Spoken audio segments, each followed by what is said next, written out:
औज़ुबिल्लाहि मिनश्शैतानिर्रजीम बिस्मिल्लाहिर्रहमानिर्रहीम सल्लल्लाहु अलैहि वसल्लम। हम विटामिन B12 डिस्कस कर रहे हैं। अभी तक हमने इसका स्ट्रक्चर डिस्कस किया है। इस लेक्चर में हम इसकी एब्जॉर्प्शन डिस्कस कर लेते हैं या मेटाबॉलिज्म डिस्कस कर लेते हैं। Describe the metabolism. मेटाबॉलिज्म से क्या मतलब है बेटा? जो भी सोर्स है, जो कि हमने प्रीवियस लेक्चर में डिस्कस किया है कि मीट है, सपोज आपने इस बकरा ईद के ऊपर कलेजी खाई है, ठीक है, किसी भी गोट की या बीफ की। अब वो रिच सोर्स ऑफ B12 था। वो जो रिच सोर्स ऑफ B12 है, वो उसमें आपके स्टमक ने क्या करना है, ठीक है, वो एब्जॉर्ब किस तरीके से होगा, फिर वो आपकी बॉडी में स्टोर कैसे होगा और वो स्टोरेज साइड से आगे ट्रांसफर कैसे होगा, ये मेटाबॉलिज्म के अंडर आ जाता है। और जो टारगेट टिश्यू है वहां यूटिलाइज कैसे होगा, वो इसके प्रिंसिपल फंक्शंस में आ जाएगा। ठीक है, तो आज हमने इस लेक्चर में हम डिस्कस करेंगे मेटाबॉलिज्म। रिच सोर्स जो है वो मीट ही है। मसलन आपने कढ़ाई शढ़ाई खाई है तो उसके बाद B12 आपकी बॉडी में बहुत ज़्यादा होना चाहिए। तो ये B12 जो है बॉडी में एब्जॉर्ब कैसे होता है, तो ये देखते हैं। ठीक है, लिपन कॉट में जो पिक्चर दी है वो ये है। इसमें थोड़ी सी डेफिशिएंसी है जो कि आप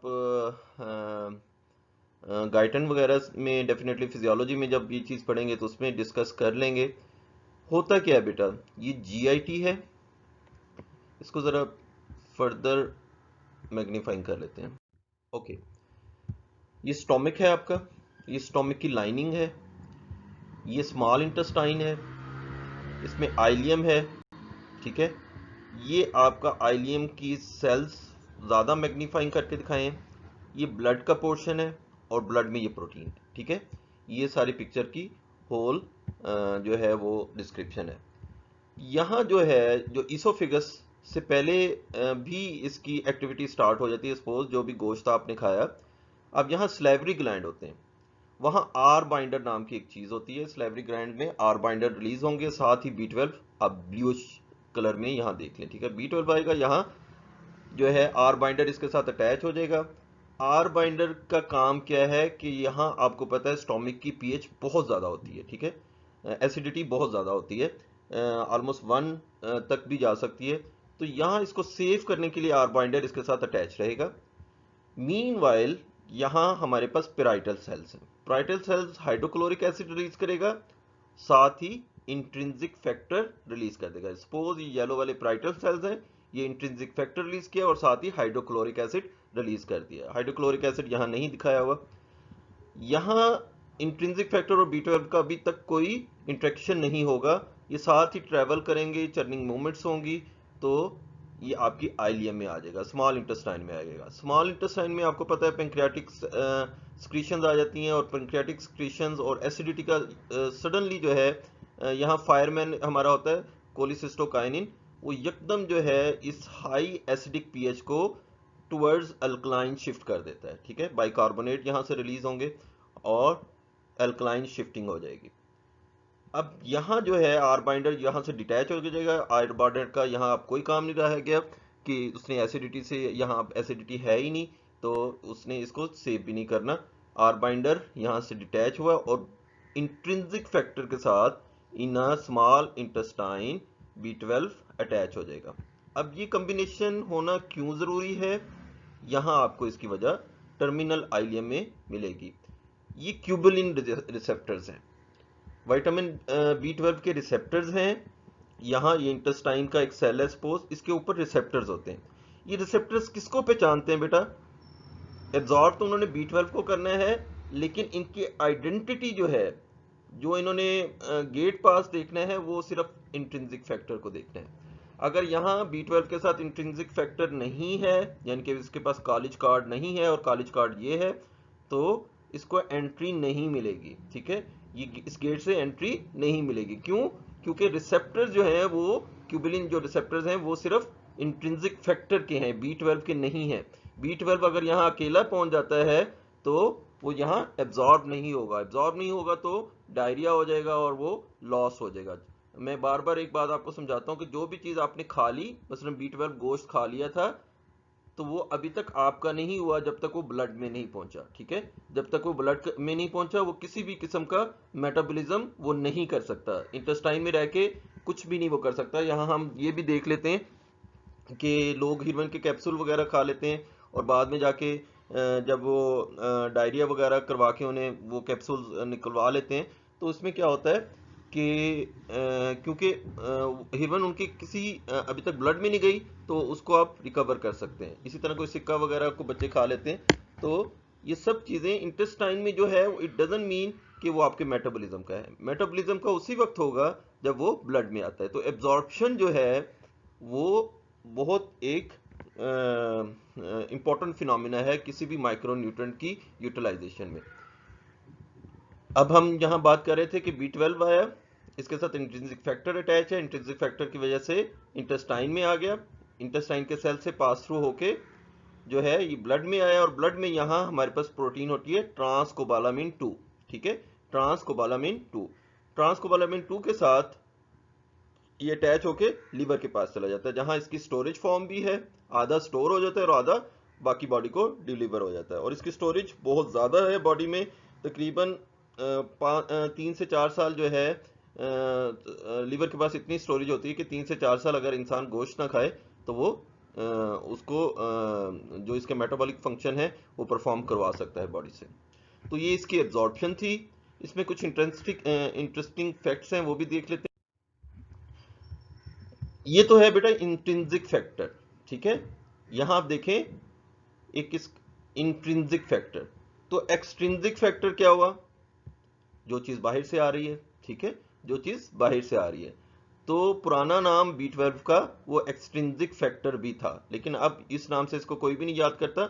इंट्रिंसिक फैक्टर को इंट्रिंसिक इसलिए कहते हैं कि ये इंटरनली यानी कि पैराइटल सेल्स क्रिएट कर रहे हैं, और जो दूसरा फैक्टर है विच इज एक्सट्रिंसिक फैक्टर या B12, ठीक है।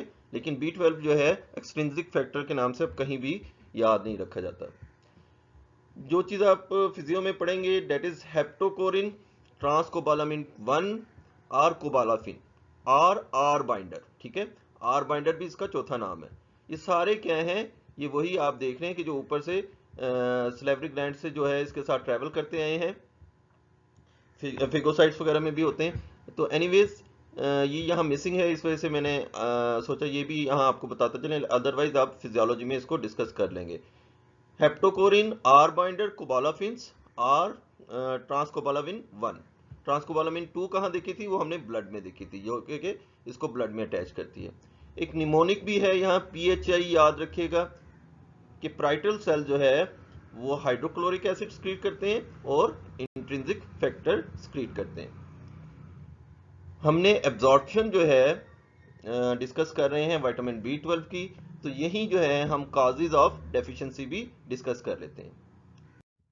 तो काजेज क्या क्या हो सकती हैं बेटा, आप इसकी अगर आपको ये एब्जॉर्प्शन याद है तो आप फ्रॉम द स्टार्टिंग जो है आप इसकी डेफिशिएंसीज भी जो है या काजेज ऑफ डेफिशिएंसी जो है वो ट्रैक करना शुरू कर दें। सपोज ये B12 है, अगर B12 खा ही नहीं रहे, कोई स्ट्रिक्ट वेजिटेरियन है, ठीक है, वो मीट खा ही नहीं रहा, तो डेफिनेटली डेफिशिएंसी होगी। आर बाइंडर का इशू आ सकता है जो कि यहाँ नहीं दिया हुआ, ठीक है। फिर यहाँ देखें अगर इंट्रिंसिक फैक्टर का इशू आ गया, पैराइटल सेल्स का, यानी कि पैराइटल सेल्स के ऊपर किसी किस्म का डैमेज हो गया, या कोई ऑटो एंटीबॉडीज, जो कि परनीशियस एनीमिया में हम देखेंगे कि इस पैराइटल सेल्स के अगेंस्ट ऑटो एंटीबॉडीज बन जाती हैं, वो भी अगेन 3 किस्म की होती हैं, वो हमारा स्पेक्ट्रम नहीं है अभी, कि इस पैराइटल सेल्स की डिस्ट्रक्शन हो गई तो उसमें इंट्रिंसिक फैक्टर नहीं होगा, इंट्रिंसिक फैक्टर नहीं होगा तो बॉडी में एब्जॉर्ब नहीं हो सकता, ठीक है। तो यहाँ दूसरी और किस चीज की कमी होगी, हाइड्रोक्लोरिक एसिड, क्लोराइडिया भी हो जाएगा, ठीक है। दो काजेज होगी, बल्कि 3 काजेज होगी। थर्ड, ये जहां एब्जॉर्ब हो रहे हैं क्यूबिलिन रिसेप्टर्स, ठीक है, कोई डायरिया, कोई टॉक्सिसिटी, या फिर इसकी डिस्ट्रक्शन हो जाए, ठीक है, या हमें ये काटनी पड़ जाए किसी भी वजह से, हमें आइलियम का ये पार्ट काटना पड़ जाए जहां क्यूबिलिन रिसेप्टर्स थे, उसमें भी जो है B12 एब्जॉर्ब नहीं होगा, ठीक है। इंटेस्टाइन के किसी पोर्शन को काटने को एक्टमी, या किसी भी बॉडी के पार्ट को काटने को एक्टमी कहते हैं।